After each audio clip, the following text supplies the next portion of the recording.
Welcome back to the finale of my Soul Reaver 2 playthrough. I went and got a Fire Reaver for this thing over here. You can find it on the lake, just run around until you see it and just do a high jump up to the platform and you will find it. Not a problem. Now we need a Light Reaver. And that you will see. I wanted to try to shoot one of these people to set them on fire, but... Dude, fuck off. Jerk. At this point, I was just focused on trying to finish the game. I did not care. I played everything from the last video through this one all in one day. Yesterday, actually. Awesome. And I cut my fighting of a bunch of dudes up in this area just to save time. This video is going to be mostly cutscenes. Ah, shut up. I may or may not get you later.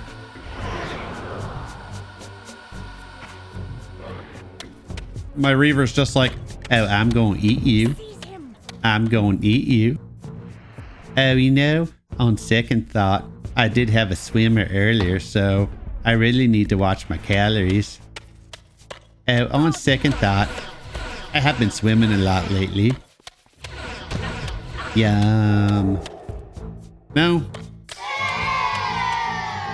Okay, fine. So this is your last chance to save. Should not really be that necessary, but just in case something happens, I chose to save. And I just noticed that middle pedestal on the save item looks like the Reaver. Interesting. I don't know why I didn't notice that before.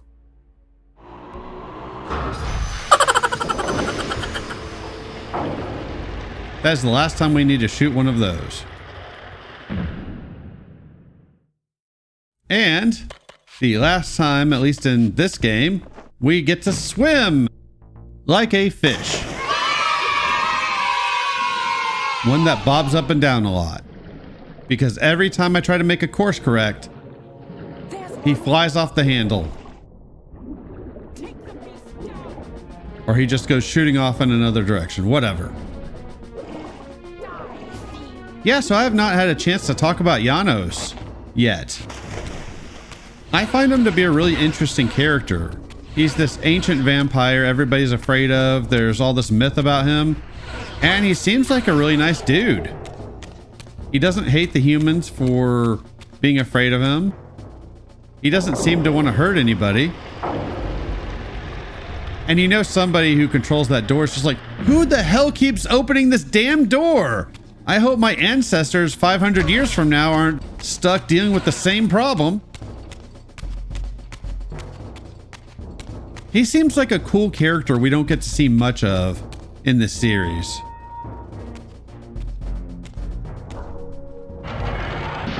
Seize him. Yeah, you wish. We will see him in Defiance and Blood Omen 2, although he is very underutilized in Blood Omen 2. And those events take place after the events where we see him in Defiance. Time fuckery and whatnot. It gets confusing, so I don't blame anybody for getting confused on that part.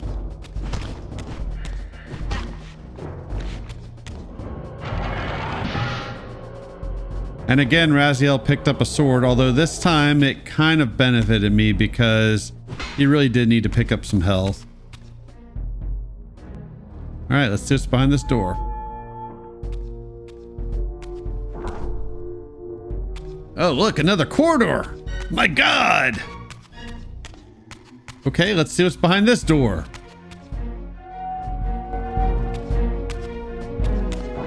Suddenly and inexplicably, I discovered the Reaver suspiciously laid across my path. Again, I sensed nothing of that temporal distortion, the peculiar sense of displacement I had felt when I encountered the Reaver in William's chapel. Cornered here with the blade, I suffered the same nameless dread that I had experienced when Janos first presented the Reaver to me. I felt at once repelled by the blade, and yet overwhelmingly compelled to seize it. So, Raziel, here we are finally. You have no choice but to confront me now, and I am not so foolish as I've let you believe. We have business to conclude. You knew I would lead the Sarafan to Janos, you vile bastard. You've been orchestrating my every move. My destiny is an amusement to you. It was fun while it lasted. I think not, Raziel. Malik, do not let this creature leave. He poses a danger to the Circle. Poor, deluded Raziel. Did you somehow imagine you had the guile to change history on me? I'm the Time Streamer. I knew your every intention before you did, you imbecile. Call your dogs! They can feast on your corpses! Lord Mobius, there is trouble within. The Circle is under Hold attack. fast, Malik. This one is the real danger to us. What are you trying to concoct here, Mobius? You toxic creature. Did you imagine I'd simply allow you to run loose, corrupting everything you encounter? I admit that I've underestimated you to this point, Mobius. It's a mistake I won't repeat. Wrong again, Raziel. Now, Malik, bolt the door. Using his staff to disable my Wraithblade, Mobius effectively disarmed me, leaving me with only one choice of weapon. And yet I confess, it was not the lack of options, but blind rage that made me take up the Reaver. In my fury, it felt as though my hand had acted of its own will. And now, that same hand clutched the hilt with unyielding strength, and I felt a constrained tingling, a remote but palpable sense of longing, as the disabled Wraithblade tried vainly to embrace its physical twin.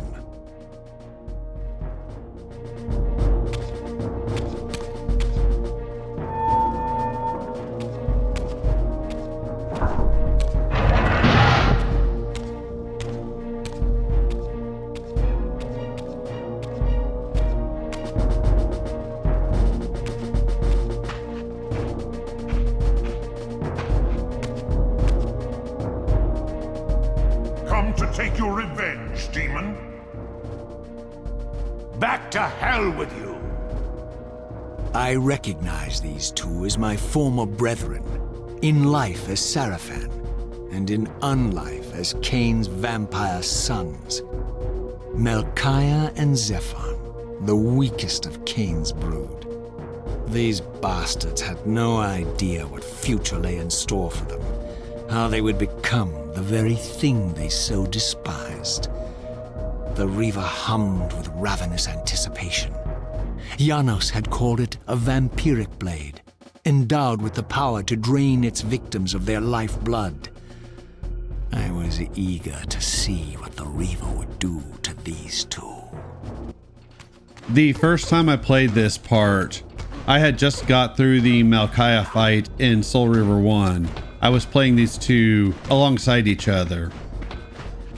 And I thought that was really cool, realizing that these are the dudes that you fight in Soul Reaver 1. I didn't know who Zephon was at the time, nor the others, but still, I really like how they handled this situation. Yeah, if you haven't figured it out, Raziel is the one who's going to kill these dudes, thus leaving them open for Kain to defile them later and turn them into vampires. It's kind of a cool full circle thing that they do in this game, which I really like. It's got this kind of cyclical nature to its story. And keep in mind, we are still on Raziel's original path. These are all things that were supposed to happen. The only thing that changed is he allowed Kain to live. And obviously they were not planning on him doing that. I'm pretty sure there were timelines where Raziel does kill Kain, and that's how he knows that happened. It would be really interesting if they set the original plans for the ending of Soul Reaver as an alternate timeline and reference that. They don't do it, but that would have been really cool. As something that they were trying to avoid, or something Mobius caused them to avoid by pulling Raziel out of time. So that is something that is different. So we'll have to see how that plays out as we go. As Melchiah and Zephon fell before my blade, I felt the Reaver's bloodthirst as keenly as I ever had when I was still a vampire. I could sense the boundary between us dissolving. The Reaver was consumed with my rage, and I was intoxicated by its bloodlust. The blade had a vitalizing effect on me. My physical energy no longer decayed over time, and the wounds inflicted by my foes healed almost instantly. The Reaver had made me invincible. Well, for now at least. As a weapon, it's pretty unimpressive. The fact it gives you infinite health is impressive. But you would think, as powerful as he's making it out to sound, it would kill these dudes in one hit. These are normal humans after all. They are not anything special beyond who they are.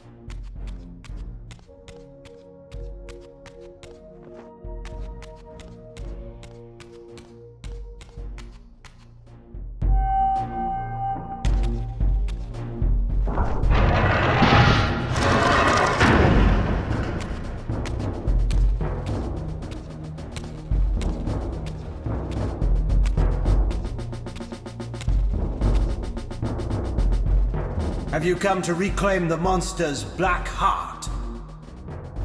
You'll have to get through us first.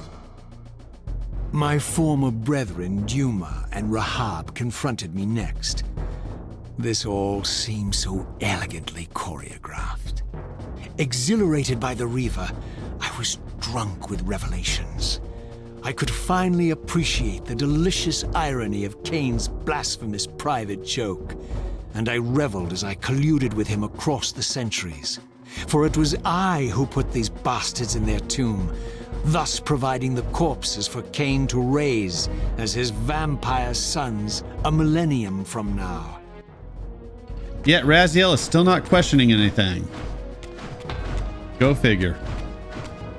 I just found running around these dudes, swinging the blade, seems like the best strategy. Otherwise you get stuck in this loop of them blocking all the time. There may be a better strat, but this is what worked for me. It looks a little goofy, but what are you gonna do? It's not perfect. Then again, nothing is in this game.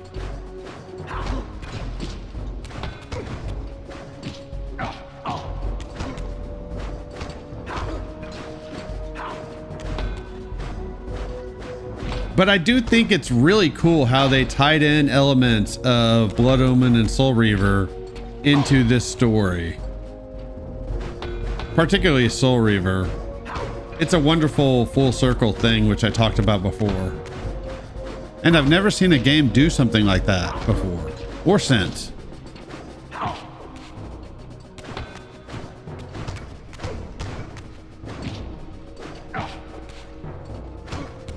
So Raziel killed them in the future to gain the powers to come back to the past and kill them as humans. Interesting.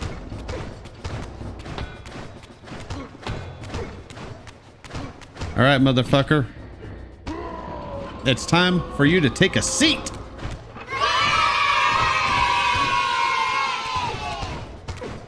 I do wish I could tell which one of these I was taking out first. I guess it doesn't matter. Awesome. They don't even get a cutscene after they die. I guess that means they weren't important. And that's it. All the brothers from Soul Reaver 1 taken down for a second time.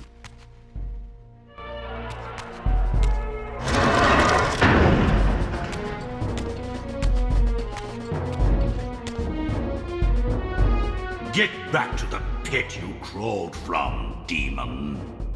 And here at last was my brother Turel, who along with Duma would bear me into the abyss without questioning Kain's command. So dutiful and righteous, even as a vampire. I guess some habits die hard. The vampire Turel had eluded my vengeance. The Sarafan Turel would not. And you can tell Raziel's taking a little more pleasure in this kill because he did not get to take out the vampire version. We may or may not see him later on in the series. And something I neglected to talk about before now, we now know why Malik failed the circle. If you go all the way back to the opening scene in Blood Omen, and he had a very steep price to pay for following orders. That was not pretty. I don't understand why they can block this blade, but they can't block the Wraith Blade. It effectively makes the Wraith Blade better than this, at least in terms of doing damage. I think Defiance might answer that question. We will learn more in Defiance about the physical version and the spectral version of this blade. And something else I did not talk about from a couple of videos back, the vampires in this universe were not always blood drinkers. They were infected with a curse that caused them to need to drink blood to live. To me, that's really interesting, and I'm really curious about the ancient vampires. And we learn more about who infected them in Defiance. It shows the ancient vampires weren't necessarily bad people. Given that they were guardians of the pillars, I wonder if they were even benevolent. At least towards humans. I'm sure there's a Legacy of Kain fanatic who can answer that question for me. These guys have a lot of health. Keep in mind again, they're just normal humans, as far as I know. Unless they've been magically imbued somehow, which I don't think they are.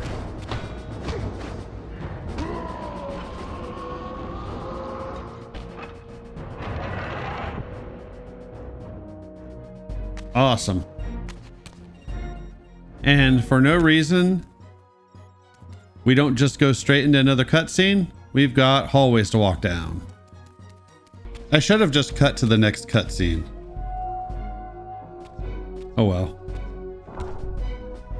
The last hallway of the game. Enjoy it. Take it all in. Is it everything you hoped it would be? I hope so.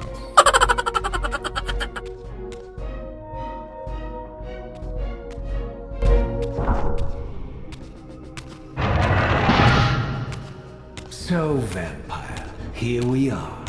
You've destroyed my brethren, and now you've come for me. You'll find I'm not such easy prey. I don't want to kill you, but I will if I must. Return the heart to me, and we can end this now. So, you've come to avenge that filthy parasite and reclaim his foul heart. You're a righteous fiend, aren't you? Apparently I am. No, vampire. This is where it ends. But you won't be leaving this room. Now, let's finish this. I'll make it mercifully quick. As you did for Janos? No, that beast had eluded us for far too long. It would have been a shame to end him too quickly. It's ironic, really. The great Janos Ordrin turned out to be no challenge at all. Thanks to you. Did you hear his cowardly screams when I tore that black heart out of his carcass? Hey, anybody who's played Mortal Kombat, if you remember those mirror matches? Well, that's what we've got here. And Raziel is a pretty tough bastard. He's gonna take a while to go down.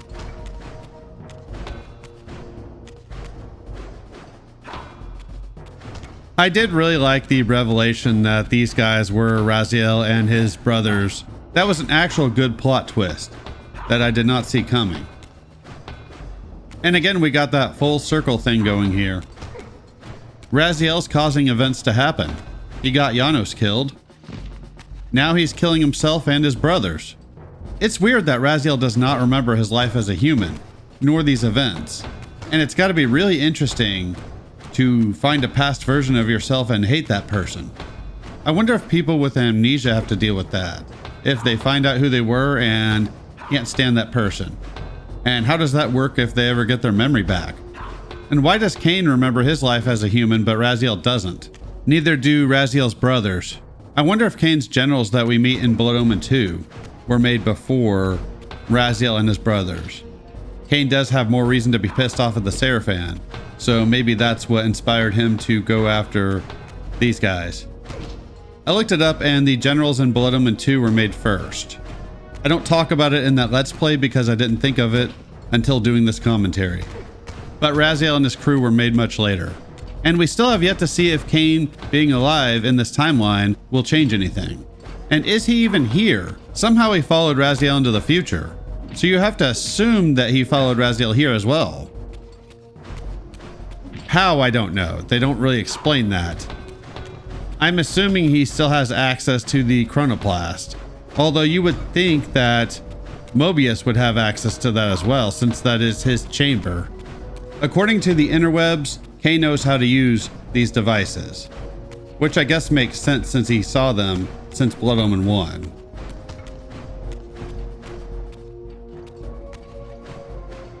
Bro, just give it up so we can get to the final cutscene.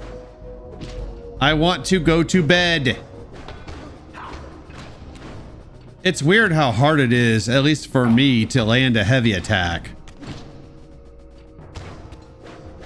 I almost started explaining the combat system this late in the game. That would have been pointless. Thankfully in Defiance, they overhaul the combat system a lot. That's one aspect that's a lot better. But you'll see that when we get there.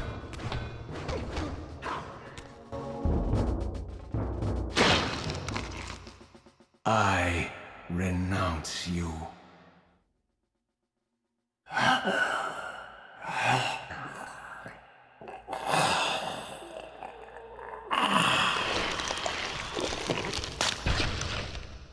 And so it ends. My history comes full circle.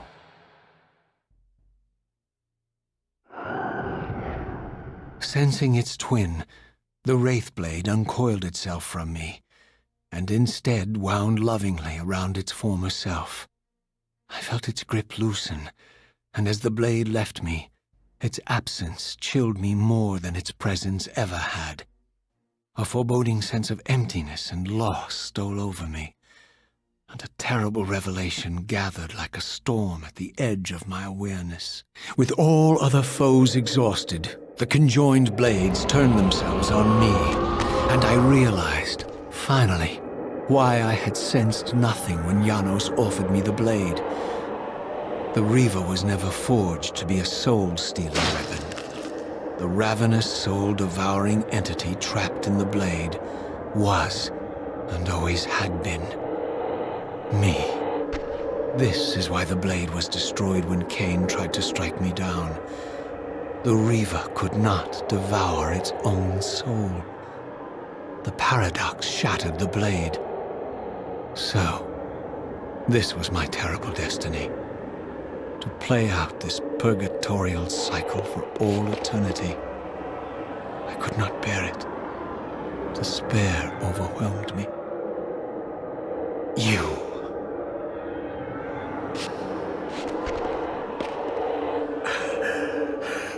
Are you enjoying this game? Don't fight it, Raziel. Give into it. Was this your destiny for me all along? Trust me. I felt myself weakening, unable to hold on any longer. The Reaver was too strong. The compulsion to simply let go, too great. And then, a growing sense of vertigo and the familiar displacement. The paradoxical moment when my twinned soul hovered both outside and inside the Reaver blade.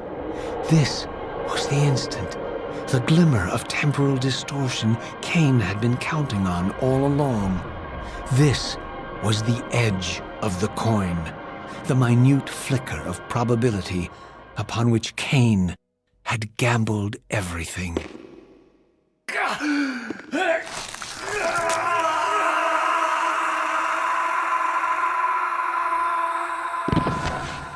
Now you are free to reclaim your true destiny, Raziel. Behind Kain's eyes, I could see new memories blooming and dying as history labored to reshuffle itself around this monumental obstruction.